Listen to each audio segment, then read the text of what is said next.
You know, sometimes you don't lose a relationship, you were set free from it. And thank God you were set free, because a lot of times we become so attached to individuals and relationships that we don't know how to let go. We start to become blind to the fact that this is not best for us. And inevitably it's going to end. And when it ends, when that breakup happens, it's still hurtful. It's still a struggle. And it could leave a very lasting impact for a lot of people who don't eventually get the healing they need from it. But I want to help you understand or gain the perspective of how this might be a blessing for you. This might be a setup, not even might be, it is a setup for you to receive greater in your life. Now, what that greater looks like can be various things, okay? But I need you to understand the blessing in the breakup and why it was a blessing. And one of the first things you got to realize is a lot of times that relationship became too toxic and stressful. You know, there's a quote I have on the internet that says, relationships are supposed to be about helping each other deal with the stress that life gives, not adding unnecessary stress to each other's lives. I think, unfortunately, we live in a society, and it's been like this for a long time, where we've normalized the stress that happens in so many people's relationships. We've normalized a lot of the toxic behaviors people engage in. And we act like, well, that's just relationships. That's just life. That's just the way it is. No, I'm sorry. No, that's how it is when it's an unhealthy relationship. That's how it is when it's an unhealthy attachment, when there's unresolved issues or people are overlooking red flags. Trust and believe there are people out there in relationships where they never experienced this level of dysfunction, okay? Because they did the inner work, they made sure they were in alignment with each other, they did their due diligence. But unfortunately, and this is not to make any of you feel bad if you're going through it right now or have gone through it, many choose partners for the wrong reasons. Many choose partners without the proper foundation in place. Many choose out of fear, out of the fantasy of what they believe this can be rather than the reality of what it is.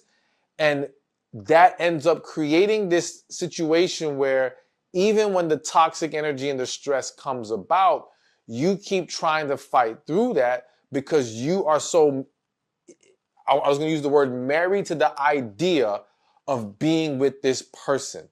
You know, some people are more married to the idea of being with the person rather than actually married to them. Meaning, like, there are people even who are married, they're not really invested in the marriage. They're invested in the idea of being married.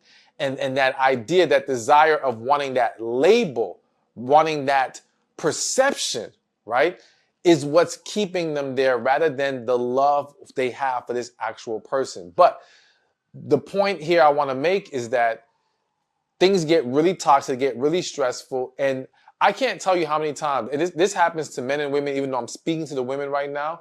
You know, I got a channel for men where I speak to men, and I'll do a video just like this for the men. But for the women, a lot of times you reach this point where, like, I'll give an example. I'll have a video about how to talk to a man, right? And how to have healthy communication. And women will fire back at me, well, you can't talk to him if he doesn't want to be talked to, or if he's the one that's always shutting down. He's always walking away. There's nothing I can do. Well, then why are you still there? You know, and I know it's easier said than done, but for a lot of women, and I'm saying, let's take the married folks out of it for a second. Just in romantic relationships, you'll have women who are pointing out all the bad stuff that pisses them off, that stresses them out.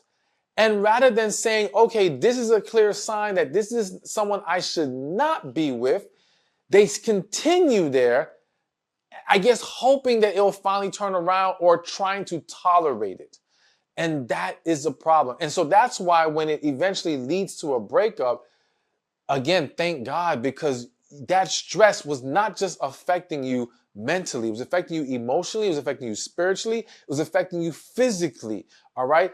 The toll I've seen emotional stress and toxic relationships take on a woman, I don't think a lot of you may understand how that, because the body just knows stress, all right? Whether it's stress from lifting something heavy, whether it's stress from dealing with someone who's toxic, the body just knows stress.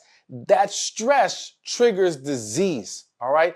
I have to say this real quick. There's tons of people I've come across who they can be eating right, they can be exercising, and they'll get cancer.